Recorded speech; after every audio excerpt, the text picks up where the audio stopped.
Welcome to Blackie families. என்னடா எடுத்தோடனே கல்லையும் கறியும் காமிச்சிட்டு இருக்கான் அப்படின்னு சொல்லிட்டு நினைக்கிறீங்களா? இதில் வந்து பார்த்தீங்க அப்படின்னா வாத்து கடை தாங்க. இந்த கடை எங்கே இருக்குது அப்படின்னு சொல்லிட்டு நான் வீடியோவில் ஃபுல்லாக சொல்கிறேன். மறக்காமல் நீங்கள் இந்த கடைக்கு வந்தீங்க அப்படின்னா டேஸ்ட் பண்ணி பாருங்கள். டேஸ்ட் வைஸ் அல்டிமேட்டாக இருக்குது. வாத்து கறிக்காகவே இந்த கடைக்கு வந்திருக்கோம். மறக்காமல் நீங்களும் வந்து இந்த கடையில் ட்ரை பண்ணி பாருங்கள். To Blackie families. நம்ம இப்போ எங்கே வந்திருக்கோம் அப்படின்னு பார்த்தீங்கன்னா மோனூர் ரோட்டில் இருக்க பகவதியம்மன் கோயிலுக்கு பக்கத்தில் இருக்கிற ஃபுட் கடைக்கு தான் வந்திருக்கோம். அவங்ககிட்ட என்னென்னு கேட்டு தெரிஞ்சுக்கலாம் வாங்க. உங்கள் பேருண்ணா? வெற்றி செல்வம். நீங்கள் எத்தனை வருஷமான கடை வச்சுருக்கீங்க? 4 வருஷமா. உங்கள் கடையில் என்னென்னலாம் ஃபேமஸ்ண்ணே? இங்கே வாத்து ஸ்பெஷல் இட்லி, தோசை, புரோட்டா, பொடி தோசை. இங்கே பெப்பர் சிக்கன் பெஸ்ட்டாக இருக்கும். பெப்பர் சிக்கன் பெஸ்ட்டாக இருக்கும். அதை விட நான் வாத்து வறுவல், வாத்து கிரேவி.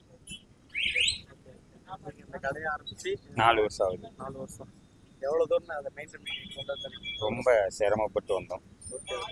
1 கிலோ புரோட்டா மாவு, 1.5 படி அரிசி மாவு தான் ஓடுது. இன்னைக்கு வந்து வேற லெவலில் வந்துடும். நம்ம என்னென்ன சாப்பிட சொல்லியிருக்கோன்னு பார்த்தீங்கன்னா ஒரு பொடி தோசை, ஒரு புரோட்டா அண்டு வாத்துக்கறி தான் சொல்லியிருக்கிறோம். அதில் வந்து பார்த்திங்க அப்படின்னா புரோட்டாவோட வாத்துக்கறி வச்சு சாப்பிட்றப்ப வேறு லெவல் அல்டிமேட்டாக இருந்துச்சு. அது மட்டும் இல்லாமல் பொடி தோசைன்னா பொடி தோசைங்க அந்த மாதிரி இருந்துச்சு பொடி தோசை.